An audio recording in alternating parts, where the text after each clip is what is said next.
Hello everyone, I'm Afiya Narzis and I'm pleased to present the findings of my master's thesis titled Impacts of Climate Change and Upstream Intervention on the Hydrology of the Meghna River Basin using SWOT, which was conducted under the supervision of Dr. Mohammad Mustafa Ali sir. I believe this presentation will help present undergraduate and master students in building framework for climate change studies, especially for larger river basins.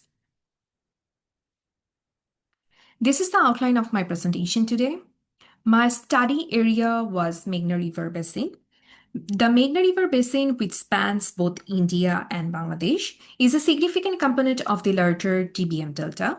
The total basin is constituted of four parts: the Barak, the Surma, the Kushiara, and the Sylhet inner region. Barak River system is centered on the Barak River, and inside Bangladesh, the Meghna River Basin system is centered on the Surma River and Kushiara River.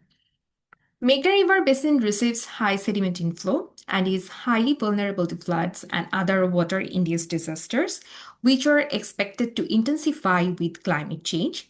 In addition to that, upstream reservoir construction and water diversion can significantly threaten the basin by altering natural flow regimes, reducing vital sediment supply, and contributing to water scarcity and salinity intrusion in downstream areas.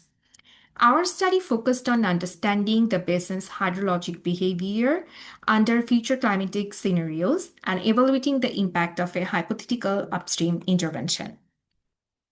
The key objectives were to develop a baseline hydrologic model for the Meghna River Basin using SWOT, to evaluate future hydrologic responses under climate change scenarios, and to assess the hydrologic impacts of a hypothetical upstream reservoir on the Surma-Kushiara River system. This is the methodological framework of the study, which started with review of previous studies, which I'm not going to discuss in today's presentation. We have collected spatial data, we have collected land use information and soil information, we have collected rainfall, satellite rainfall, maximum temperature and minimum temperature. We have set up the model using ArcSWOT interface. For model parameter sensitivity analysis, calibration and validation, we have used SWOT-CUP. For climate change scenarios, we have considered IPCC Air 5 scenarios, RCP 4.5 and 8.5.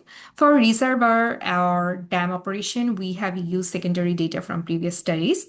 And we have analyzed the discharge water balance components and the changes in discharge due to climate change, percent changes in flow at downstream due to the dam. Here are some of the collected data. Here you can see, so the first one is the digital elevation model, which was collected from SRTM. Stream network was collected from USGS, land use data from NVSAT, and soil data from FAO. The climate data collected for the study are listed in this table. We have collected satellite rainfall from TRMM. For bias correction, we have collected observed rainfall data for 2 stations from BMT. Maximum and minimum air temperature were collected from NASA website. Discharge and water level data were collected for 2 stations, one on Kushiara River, the Shaula, and one on Surma River, which is Kanayar Khat from BWTB. For future precipitation and temperature data, we have considered RCP 4.5 and RCP 8.5, and we have downloaded the data from Cortex. For reservoir operation, strategy and reservoir information, we have collected the data from previous studies. For watershed configuration, we have actually delineated 2 watersheds, one for the Barak River Basin with an outlet at Amal Sheet, and one for the Surma-Kushiara River Basin with outlets near Shaula. We have done this to accurately represent the bifurcation of Barak River at Amal Sheet into Surma River and Kushiara River.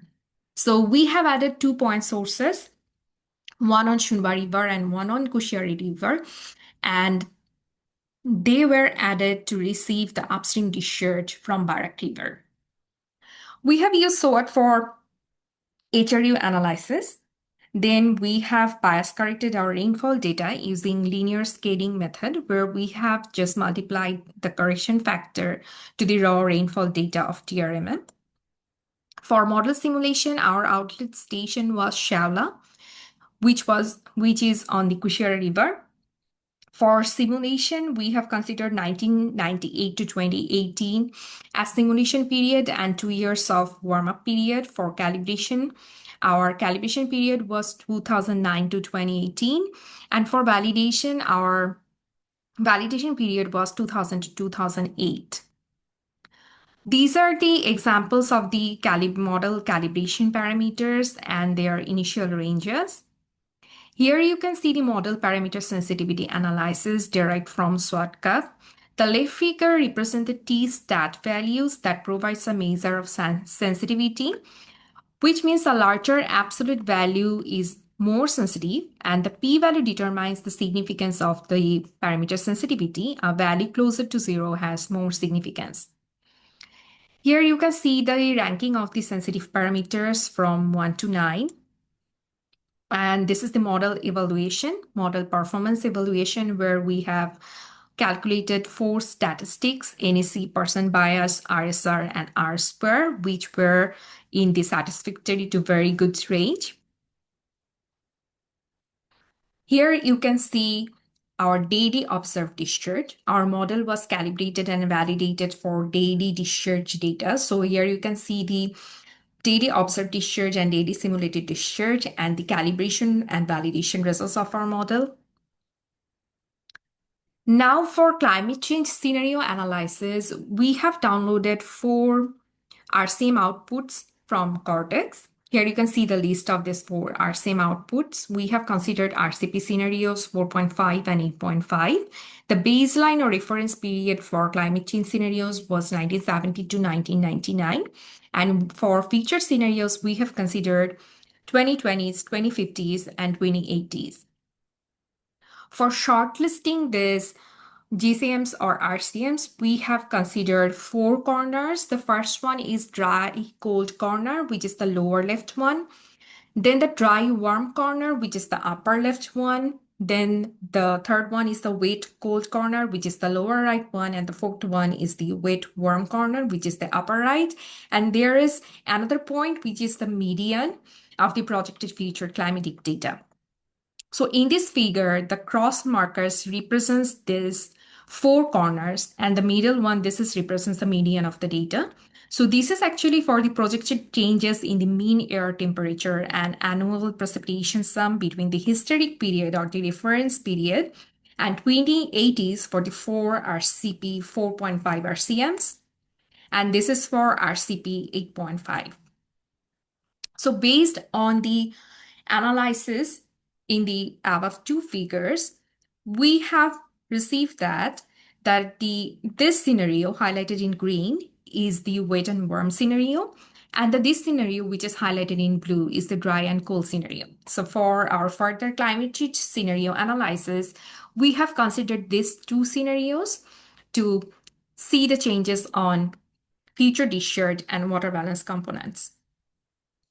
For reservoir operation scenario, we have collected data from an IWM report. We have collected the area elevation curve, capacity elevation curve, rule curve for the Tipaimuk Dam, and the 10-day average discharge at Tipaimuk Dam site, which was proposed to be constructed on the Barak River at Manipur, but which wasn't constructed yet. And now we will discuss the analysis and results. Here you can see the mean monthly discharge and total discharge in different seasons: dry season, pre-monsoon, monsoon, and post-monsoon season from our calibrated model. You can see the observed discharge data and simulated discharge data. Here is the water balance components, the different water balance components from our calibrated model. And for the climate change analysis, we have also done some analysis for projected precipitation to see how much the precipitation is going to increase or decrease. Similarly, how much the temperature is going to increase or decrease. As you can see, the precipitation has a maximum increase around 21.69 percentages. In RCP 4.5 and in RCP 8.5, it is around 26 percentages. For temperature in RCP 4.5, the maximum increase is 2.24 degrees Celsius, and for RCP 8.5, it is above 4 degrees Celsius, around 4.54. So these are the climate change analysis results. Changes in mean monthly discharge when the scenario is wet and warm and the RCP scenario is 4.5. The green line here represent the base discharge, and all others, the green line represent the base period, and this is the 2080s, this is for 2020s, and the yellow line is for 2050s. As you can see, when there is, wet and warm scenario, there is a rise in the peak discharge or mean monthly discharge during the rainy season or monsoon season. Similarly, we have done analysis to see how this change is going to vary in different months. So here you can see we have added some box plots to clearly represent what will be the maximum and minimum or the median values of these changes in different months in 2020s. This is for 2050s and this is for 2080s. This is for RCP 8.5 under the wet and warm scenario.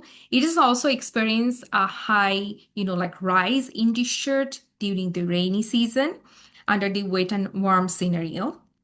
And also we have plotted box plots to show the uncertainty range of changes in monthly discharge in 2020s, 2050s, and here in 2080s. So we have also analyzed this impact on discharge in seasonal flow. Here we have represent the seasonal flow due to climate change under RCP 4.5 and RCP 8.5. These are the results for dry cool scenario under RCP 4.5. Here you can see the rises in the discharge during the monsoon season or rainy seasons are not as much as the wet and warm scenarios. And this is also the changes in mean monthly discharge, the uncertainty ranges you can see through these box plots. This is for 2020s, this is for 2050s, and this is for 2080s. This is for RCP 8.5 under the dry and cold scenarios. Here we can see there is, rise in 2080s and 2020s during the rainy season, but there is a drop in the, mean monthly discharge in 2050s. These are the uncertainty ranges in changes in monthly discharge in 2020s, 2050s, and 2080s. These are the changes in seasonal flow under the dry and cold scenario for RCP 4.5 and RCP 8.5. These are the impact on water balance component. As you can see, there are variation in trends where in dry and post-monsoon season there is an increase, and there will be decrease in pre-monsoon and monsoon season in the evapotranspiration. So there is also changes in water yield. There will be changes in groundwater contribution as well. These are for different scenarios, the wet and warm scenario and dry and cold scenarios. These are for percolation. This is dry and cold scenario. Now this is for lateral flow. Yeah. Now we will discuss the impact of upstream intervention. So we have added one reservoir or dam in Swat at the Manipur, and we have shown the location of dam in this map. So for this reservoir or dam operation, we have considered that the dam is operational from 1998. And as there is no observed data at reservoir or dam location or at Amalshi, so we are going to use, or we have used the simulated data for reservoir dam location and Amalshi.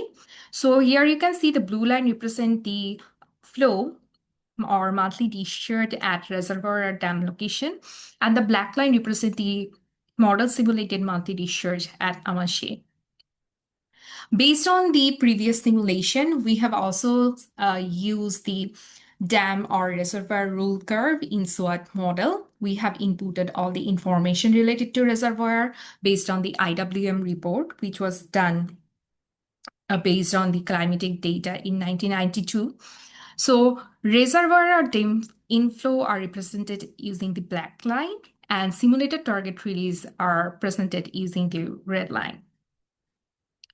Here you can see the changes in total discharge. The red line represent the pre-dam flow, and the black dotted line represent the post-dam flow. And as you can see, there are reduction in, like discharges or flows in, like each year, considering that if the dam is operational from 1998 to 2018. Then we have checked the changes in seasonal discharge as well. For this, we have considered 2 years. One is the driest monsoon year, which was 2005, and one is the average monsoon year, which was 1998. So as you can see, the dry period or the dry season receives, like higher post-dam flow. And in the rainy season, there is a drop in the, like flow.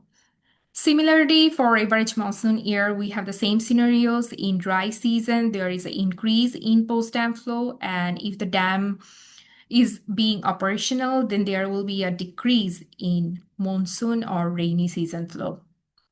So here are the percentages, like how much reduction will be there in terms of, if there is any dam upstream of Amalshi, especially, like on the Barak River at Manipur. So we have seen that during average monsoon years, flow reduction range from 4% to 65%.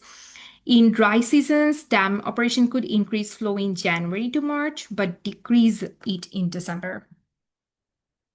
So if I want to summarize all of the, analysis, what we have done so far, SWOT model effectively simulated Meghna Basin's hydrology, and both the climate change and upstream interventions will greatly alter flow regimes, the evapotranspiration and water yield. And the results highlights the importance of integrated water resources planning under certain climate future. And for the model limitations, there are a few limitations. More observation points for calibration, especially near Amalshid, were required, but we couldn't find any continuous data for calibration. Multi-point calibration is better for, especially for reservoir simulation. Expanded RCM ensembles for uncertainty analysis can be considered, and I think recent studies are updating climate data, so you can look into those studies as well. And also consideration of land use change alongside with climate change scenarios can give you better understanding of what is going to happen in near future. So these are some references. Thank you so much for your attention. And if you have any questions, feel free to mail Dr. Mohammad Mustafa Ali sir or me anytime. Thank you so much. Thank you, everyone.